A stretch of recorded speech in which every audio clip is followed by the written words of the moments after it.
नमस्कार, स्वागत है आपका फिर से अपनी क्लासेज में। और अपने कंडीशनल सेंटेंसेज की क्लासेज ले रहे थे। और कंडीशनल सेंटेंसेज अपने को पता है कि किसे कहते हैं, जो कंडीशन को बताए या पोजीशन को या पोजीशन को बताए उसे कंडीशनल सेंटेंसेज कहते हैं। और अगली क्लासेज में अपने कंडीशन देख ली थी कि कंडीशन कितने प्रकार की होती है। 4 प्रकार की होती है, 0, फर्स्ट, सेकंड, थर्ड। और इनको अलग से भी देख लिया था, किन किन नामों से देखते हैं। तो इसी कंडीशन में अपने आगे चलते हैं। सबसे पहले ये 2 सेंटेंस है, जो if you work hard you get success. Second sentence है if you work hard you will get success. इन दोनों सेंटेंस में कोई अंतर आपको नज़र आ रहा हो तो देखें। इससे पहले अपने देखते हैं इफ़ क्लोज और मेन क्लोज। पिछली क्लासेज में देख रखा था कि इफ़ क्लोज को ही सबॉर्डिनेट क्लोज, डिपेंडेंट क्लोज के नाम से जाना जाता है, और मेन क्लोज को ही प्रिंसिपल या रिजल्ट क्लोज या मेन क्लोज के नाम से जाना जाता है, या इंडिपेंडेंट क्लोज बोलते हैं। ये इफ क्लोज होता है, ये डिपेंड होता है इस मेन क्लोज पर। और इफ क्लोज क्यों बोलते हैं? क्योंकि इसके साथ जनरली इफ ही कंजक्शन का यूज किया जाता है। इफ के अलावा unless, provided, provided that, assuming, only if, even if, unless ये कंजक्शन भी यूज की जा सकती है। लेकिन सामान्यतः इफ ही कंजक्शन यूज की जाती है, इसलिए इसको इफ क्लोज भी बोलते हैं या सबॉर्डिनेट क्लोज बोलते हैं। यानी ये कंजक्शन इफ़ यूज होती है, इसलिए इसको इफ़ क्लोज बोलते हैं। तो इसमें इफ़ यू वर्क हार्ड अपने को पता है कि जिसके साथ इफ़ है वो इफ़ क्लोज है, यानी यहाँ तक का इफ़ यू वर्क हार्ड ये वाला इफ़ क्लोज है। और दूसरा जो बच गया वो मेन क्लोज यानी रिजल्ट क्लोज या प्रिंसिपल क्लोज। तो इन 2 सेंटेंस में देखने से अपने को पता चल रहा है कि इफ़ यू वर्क हार्ड, दूसरे वाले में भी इफ़ यू वर्क हार्ड, इन दोनों में यानी ये जो 2 सेंटेंस दे रखे हैं, 1 नंबर और 2 नंबर, इनमें कोई चेंज नहीं है। यानी कि जैसे इफ़ यू वर्क हार्ड यानी सेम ही। लेकिन आगे वाले सेंटेंस में अपने मेन क्लोज या प्रिंसिपल क्लोज में जाते हैं। जैसे यू गेट सक्सेस, तो इसमें यू गेट सक्सेस में इसमें मेन वर्ब तो ये है, लेकिन हेल्पिंग वर्ब नहीं है। और आगे वाले में यू विल गेट सक्सेस, इसमें जाते हैं तो हेल्पिंग वर्ब है, और हेल्पिंग वर्ब भी अपने को पता है विल दे रखी है। इसका मतलब क्या हुआ? इसका मतलब यही हुआ कि इससे अपने को एक ट्रिक मिलती है, और वो ट्रिक क्या है कि क्लोज के अंदर जनरली फ्यूचर टेंस, विल का मतलब फ्यूचर हो गया, तो जनरली फ्यूचर टेंस होता है वो यूज नहीं किया जाता। यानी जनरली का मतलब सामान्यतः, और सामान्य का मतलब कभी कभार इसमें फ्यूचर टेंस या मॉडल यूज किए जा सकते हैं, लेकिन सामान्यतः यानी जनरली नहीं किया जाता। जनरली का मतलब वही सामान्यतः यानी कभी कभी किया जा सकता है। फ्यूचर नॉट यूज यानी फ्यूचर का यूज नहीं किया जाता इफ क्लोज के अंदर। सबॉर्डिनेट क्लोज के अंदर कंडीशनल सेंटेंसेज होते हैं, उसमें ये इसको ही कंडीशनल सेंटेंस बोलते हैं। जो इफ वाला है या सबॉर्डिनेट क्लोज है, इसके अंदर कभी भी जनरली फ्यूचर टेंस का यूज नहीं किया जाता। अपने को तो कभी भी याद रखना है, कभी नहीं यूज किया जाता। अगर किया जाता है तो दूसरी कंडीशन होती है, उसके अंदर यूज किया जाता है। और मेन क्लोज में कोई भी टेंस यूज कर सकते हैं। जैसे यहाँ अपने प्रेजेंट कर लिया और यहाँ फ्यूचर कर लिया, और इसी में पास्ट भी यूज कर सकते हैं। वो अलग अलग कंडीशन के अलग अलग सेंस के आधार पर करते हैं। तो इसमें जनरली प्रेजेंट और फ्यूचर का यूज कर सकते हैं। यानी इसके अंदर फ्यूचर टेंस या मॉडल का यूज किया जा सकता है, यानी किया जाता है। इसमें फ्यूचर या मॉडल का यूज किया जाता है। इसके अलावा प्रेजेंट का भी यूज कर सकते हैं, लेकिन इसके अंदर कभी भी फ्यूचर टेंस का यूज नहीं करते, यानी फ्यूचर टेंस नहीं करते। फ्यूचर का मतलब क्या होता है? फ्यूचर का मतलब विल या सेल। अपने वो पढ़ा भी था टेंस के अंदर, अगर नहीं पढ़ा है तो पीछे वाली क्लास से देख सकते हैं अपने। विल सेल का मतलब फ्यूचर टेंस, तो विल सेल का यूज इफ क्लोज के अंदर नहीं किया जा सकता। यही ट्रिक है। अगर कहीं ब्लैंक स्पेस दे दिया जाए और विल सेल 2 ऑप्शन या एक ऑप्शन में दे रखा है, तो वो तो सीधा ही क्रॉस कर देना होता है। यानी विल सेल कभी यूज ही नहीं कर सकते इफ क्लोज के अंदर। और मेन क्लोज के अंदर फ्यूचर का मतलब विल या सेल दोनों में से एक। और मॉडल का मतलब मॉडल 13 होते हैं, उनमें से कोई भी मॉडल यूज किया जा सकता है। और ज़्यादातर यही होता है, विल का पास्ट होता है वुड, और सेल का शुड, कैन का कुड,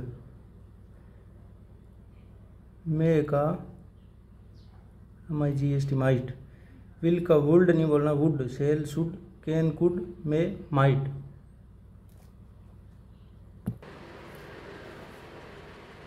मेन क्लोज में फ्यूचर या मॉडल यूज कर सकते हैं। फ्यूचर का मतलब विल, शेल, और मॉडल का मतलब will, shall, can, may, would, should, could, might, must, dare not, use not.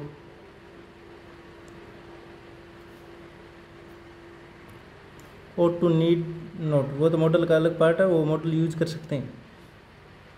और विल का वुड पास्ट, वैसे पास्ट टेंस नहीं, पास्ट फॉर्म है। विल की पास्ट फॉर्म वुड, शेल की शुड, कैन की कुड, मे की माइट, ये पास्ट फॉर्म है, ये यूज कर सकते हैं मॉडल या फ्यूचर मेन क्लोज में। लेकिन इफ क्लोज के अंदर जनरली यूज नहीं करते, यानी विल या शेल या मॉडल ये वाले यूज नहीं करते इसके अंदर सिर्फ और सिर्फ प्रेजेंट या पास्ट टेंस ही यूज कर सकते हैं।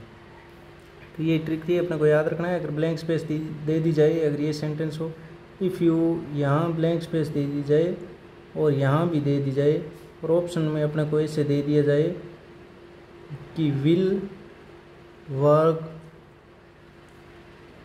और दूसरा दे दिया जाए गेट, यानी ए ऑप्शन ये हो और बी ये हो, वर्क और विल गेट, तो अपने को पता है विल इफ वाले क्लोज में फ्यूचर या मॉडल आ ही नहीं आ सकते, तो इसलिए ये क्रॉस हो गया, बचा ये वाला, क्योंकि फ्यूचर इसके अंदर आ नहीं सकता, तो बचा फिर प्रेजेंट या पास्ट में से इफ क्लोज के अंदर, तो ये वाला और विल गेट इसमें अपने मेन क्लोज में यूज कर ही सकते हैं। तो ये ट्रिक होगी कि जनरली विल या शेल का यूज या फ्यूचर या मॉडल का यूज इफ क्लोज के अंदर नहीं करते, मेन क्लोज के अंदर कर सकते हैं। लेकिन अपने तो आज हेडिंग ली है जीरो कंडीशन की, तो अब जीरो कंडीशन को देखते हैं कि जीरो कंडीशन का सेंटेंस है वो कैसे हल करते हैं। तो अपने हेडिंग ली जीरो कंडीशन, तो इसी के अनुसार अपने करते हैं। जीरो कंडीशन का मतलब सेंटेंस में कोई कंडीशन है ही नहीं, शर्त है ही नहीं, और अपने को पता है कंडीशन नहीं है, इसका मतलब वो टेंस का सेंटेंस होता है, लेकिन उसी को जीरो कंडीशन बोल दी जाती है। तो उसमें दो सेंटेंस दिए जाते हैं, इफ क्लोज और मेन क्लोज। वो तो अपने देख लिया कि इफ क्लोज कौन सा होता है, मेन क्लोज कौन सा होता है। तो इसमें इफ क्लोज और मेन क्लोज दोनों के अंदर ही प्रेजेंट टेंस का यूज किया जाता है। प्रेजेंट टेंस का मतलब प्रेजेंट सिंपल का यूज किया जाता है, या प्रेजेंट कंटिन्यूस, यानी प्रेजेंट की जितनी भी हेल्पिंग वर्ब थी या मेन वर्ब थी वो यूज की जाती है। प्रेजेंट का मतलब वर्ब की फर्स्ट फॉर्म, डू डज के बाद वर्ब की फर्स्ट फॉर्म, या आई जा रहे हैं वॉज वर या हैज हैव में से इफ क्लोज में यूज की जाती है, वही मेन क्लोज में यूज की जाती है, यानी प्रेजेंट टेंस का। यानी वर्ब की फर्स्ट फॉर्म इधर है तो वर्ब की फर्स्ट फॉर्म ही इधर यूज की जाएगी, और अगर इस जा रहे में है तो इधर भी प्रेजेंट टेंस ही यूज किया जाएगा। इसी तरह अपना एक सेंटेंस लेके देखते हैं, जैसे इससे पहले भी अपने ये सेंटेंस यूज कर रखा है, जैसे इफ़, ये इफ क्लोज हो गया, इफ़ यू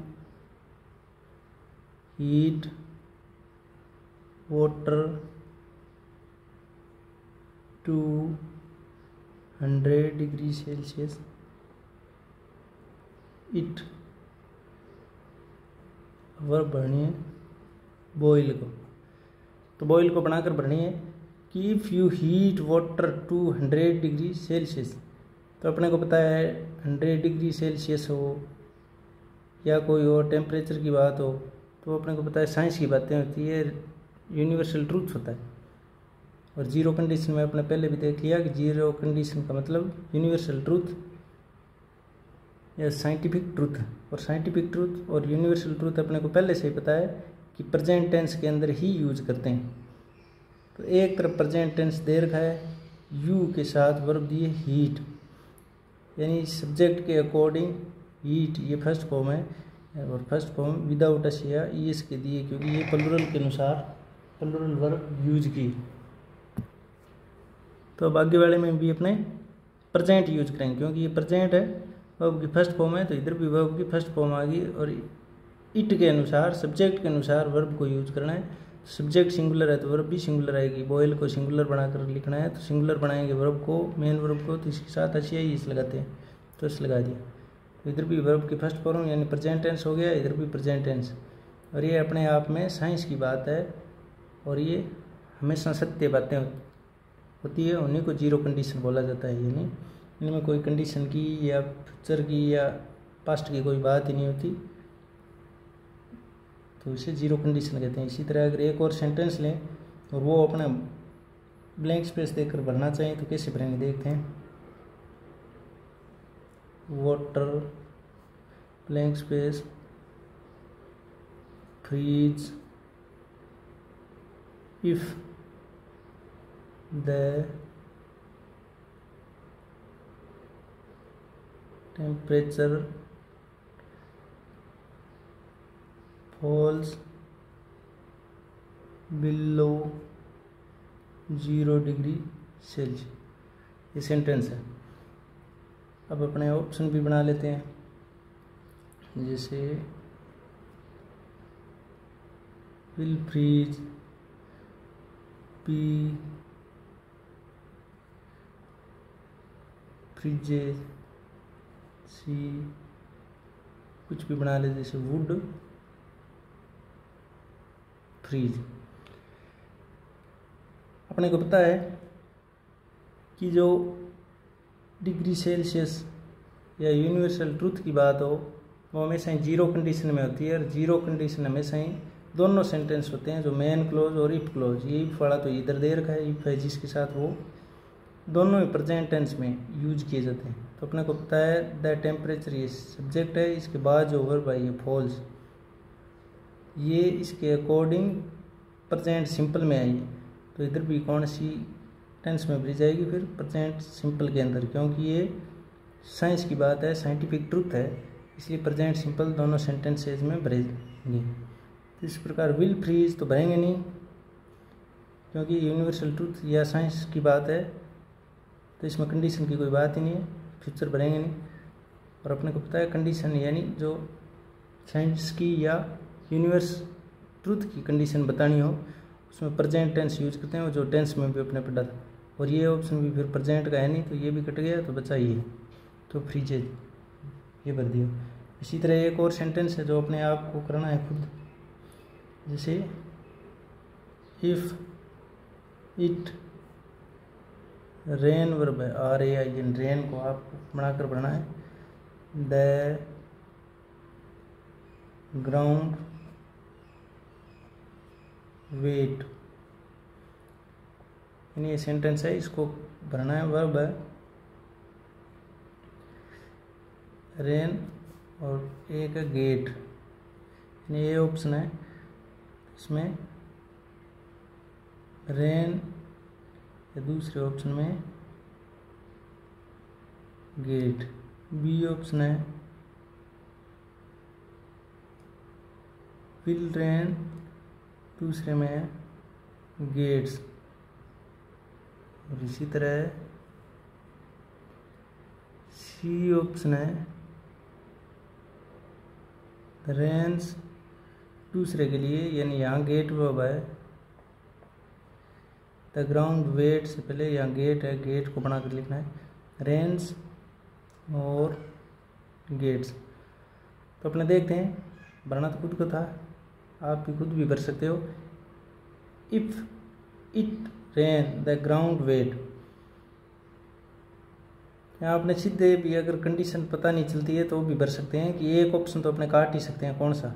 इफ़ वाले सेंटेंस में अभी अपने देखा था कि जनरली फ्यूचर का यूज नहीं किया जाता, तो इसमें देखना है कि फ्यूचर कौन से में है, तो बी में फ्यूचर है या जो मॉडल हो उसको काट दिया जाता है, यानी ये ऑप्शन क्रॉस हो गया, ये तो देखना ही है, क्योंकि इफ वाले सेंटेंस में ये विल रेन यहाँ भरना था और गेट्स आगे बढ़े। अब आता है रेन और गेट, तो यहाँ सब्जेक्ट के अकॉर्डिंग भरना होगा। इट सिंगुलर है तो सिंगुलर के अनुसार वर्ब भी सिंगुलर आनी चाहिए, तो ये रेन प्लुरल है क्योंकि एस लगाने से वर्ब सिंगुलर बनती है, तो ये है नहीं तो ये भी गया। अब बचाइए रेन्स और गेट्स, तो ये वाला यानी इट के अनुसार रेन्स, ये सिंगुलर है तो वर्ब भी सिंगुलर, और द ग्राउंड सिंगुलर है तो वर्ब भी क्या आएगी, गेट सिंगुलर तो गेट्स। तो इस प्रकार अपने को वैसे भी पता है रेन आती है तो ग्राउंड वेट यानी गिल्ला होना ही है, तो ये जीरो कंडीशन यानी यहाँ कोई कंडीशन है ही नहीं। तो इस प्रकार यहाँ भी प्रेजेंट टेंस का यूज करते हैं। तो आशा करते हैं आपको समझ में आया होगा। समझ में आया तो कमेंट करके बताएं ज़रूर। लाइक शेयर सब्सक्राइब ज़रूर करें। धन्यवाद।